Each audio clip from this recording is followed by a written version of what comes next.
Welcome back to the pivot to video we're doing, which is happening in part because I injured myself and can't type very well. And the subject of this video is a very, very cool interview that I just read featuring Richard Seale, published in the blog of the rum merchant Rum Attitude.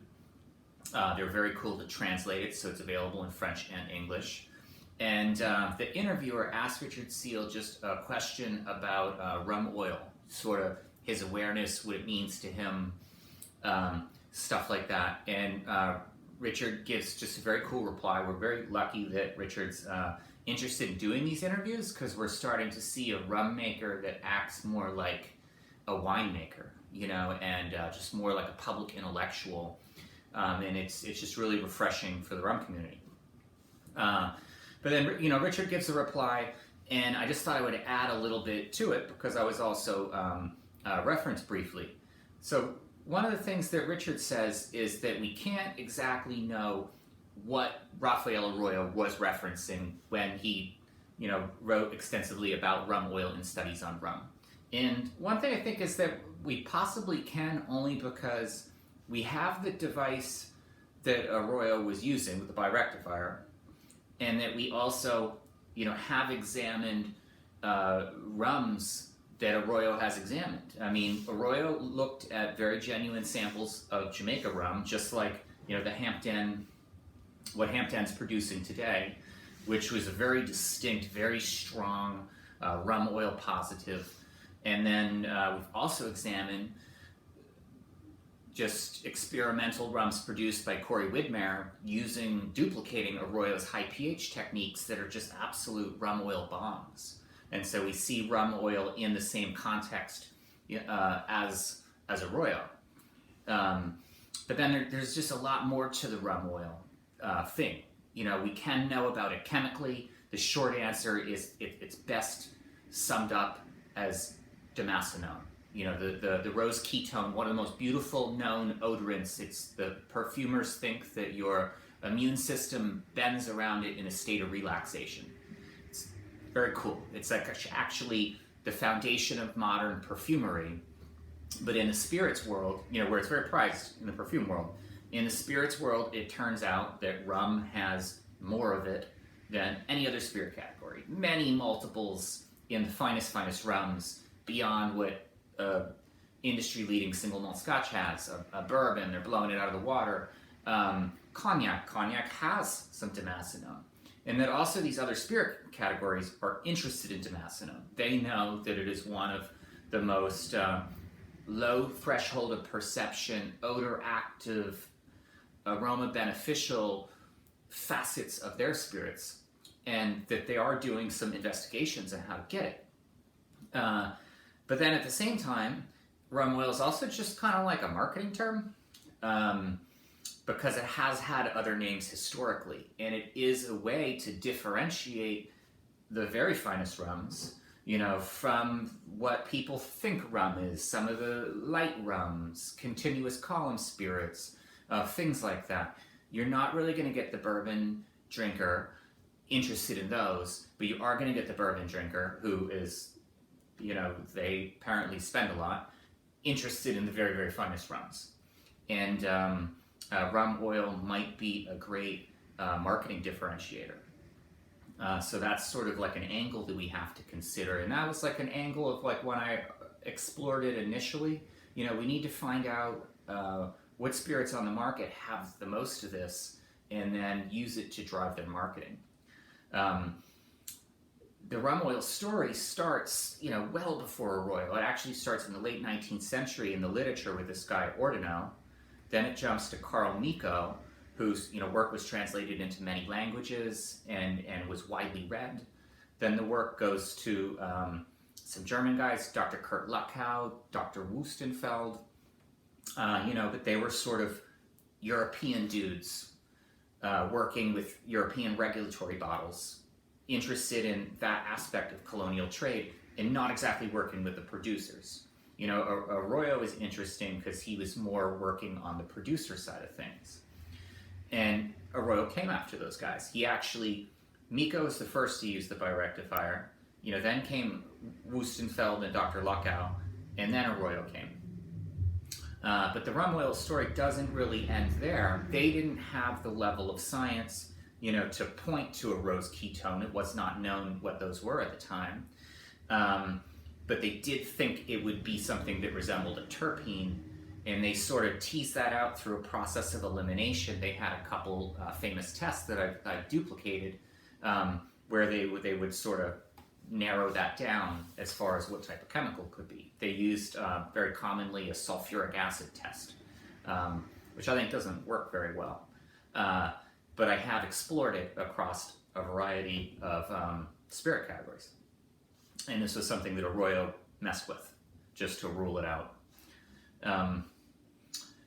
What came after Arroyo in 1975, there was a French team using advanced chromatography, and they even used a form that had olfactometry.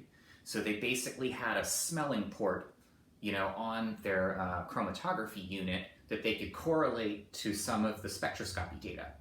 Because just a printout alone was not set up to tell them about something. And that they found damascenone driving the quality of certain rums. They linked it very explicitly to the rum oil of Micko. And then that was sort of the rum oil smoking gun. There were some other studies from similar teams, similar French teams, maybe even with some of the same overlapping guys, that look at a couple other chemical compounds. And they were looking at TDN and TNN, and they obnoxious molecule names. But we know TDN from Rieslings. It supposedly gives the petrol character to Rieslings. And then this character might also be in some rums like Bundaberg. And it might be in some experimental rums that have been made with the Japonicus fission yeast, where it can produce something that's like rum oil, but it's a very inferior type to what you find in a Hampden. So there's a lot of complexity to it, and it's more than one molecule. It's also likely more than damascenone, because we know some of the other rose ketones that are just known to be glorious, known to be just some of the absolutely the most beautiful known odorants. There's ionone, damascone, besides different versions of damascenone. They have a sort of stereochemistry where some are left-handed, some are right-handed. And it gets pretty exciting, and it really has excited a lot of perfumers. The perfumers didn't even really get hip on that until Arcadi Boix Camps mentions in 1978. So 1975, a little bit of a precedent. And that one of the source for rose ketones in the perfume industry could have been Hampden all along. Perfumers could have known what they were after, and they could have known their source, possibly better than the person selling it. Because the person selling it used a little bit of a different terminology. What is essentially rum oil was known in the West Indies, but it was known by the name fusel oil. But this fusel oil was a little different, because of course there's fusel oil separators in a column still, and then this would be fusel oil associated with a pot still, because the column still fusel oil is a variety of things, possibly even just trace finite amounts of damascenone relative to the staggering volume that collects there, but mainly higher alcohols.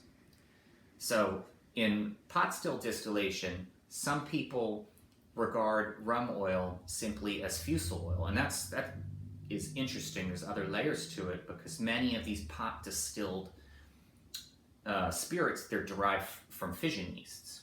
And we know that fission yeast can produce sometimes half the fusel oil or higher alcohols of a budding yeast. So they're applying the term in a very unique way. And it just shows a little bit of asynchrony. It sort of was known about, it was possibly even prized, but they didn't use the same name as Europeans who probably didn't use it in a marketing context, even though it sounds pretty sexy. They probably just used it in a scientific context.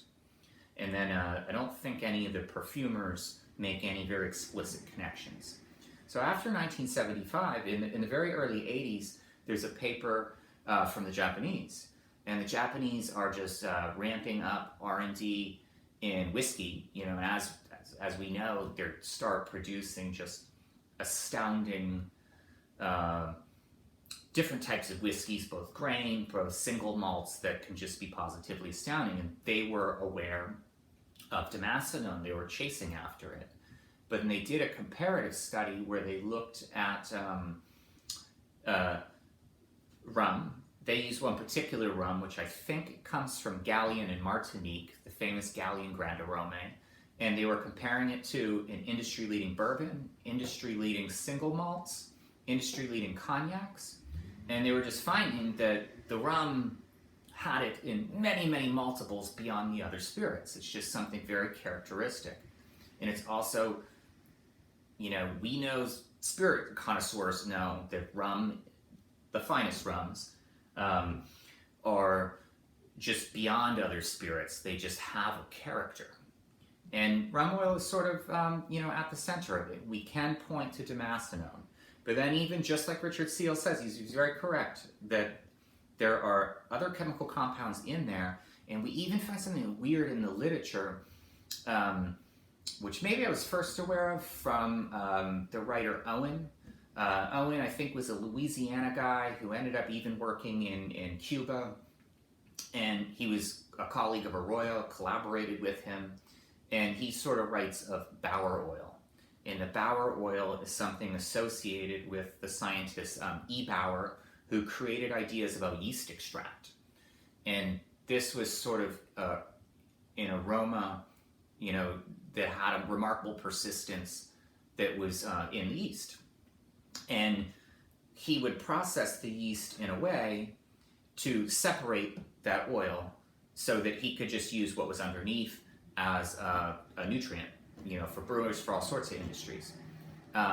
He did not really do much with the Bower oil, as far as we can tell, but other scientists that read his papers applied the term to other phenomena they were seeing, and that could sort of be droplets that appeared on spirits, droplets that appeared on, narrow samples of spirits like we see in the fifth fraction of the birectifier. Arroyo was always remarking on turbidity and droplets. And aspects of that, it's not all damascenone, very much of that likely parallels the Bower oil, which could be just some very unique esters. But then we start to see, back if you go to the perfume literature, they're obsessed with this idea of radiance, where damascenone and other rose ketones can just valorize and make more beautiful other compounds around it, like this Bower oil, or even, ethyl butyrate. They're just making it just seem just so much more appealing, possibly even, ethyl acetate. And they're just lifting everything.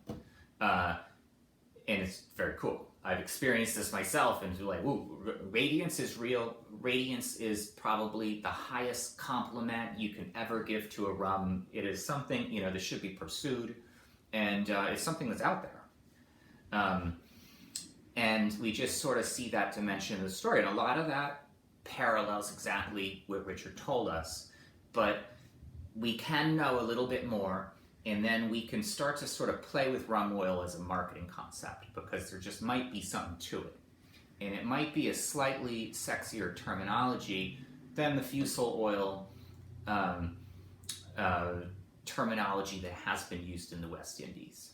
So hopefully that explains a little bit of it, and then might give some ideas that we can sort of run with a little further.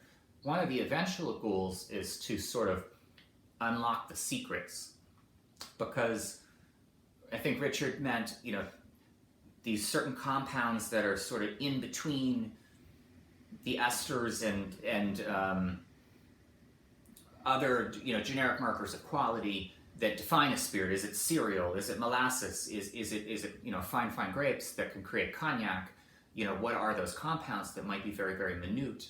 And some are apparent. A lot of the character of a grain is just readily apparent. Incredible barley, sort of like what they're working with at Waterford. incredible rye, you know, the Abruzzi rye that they're running through the three-chambered still at Leopold Brothers. But rum is unique because it doesn't always have apparent aroma. It has a lot of aroma that needs to be unlocked. And sometimes the aroma is bound to sugar and sort of made silent. And it cannot be odor active until it's released from the sugar. You know, and one of the terms, and scientists sort of were aware of this in the 30s, would be glycosides.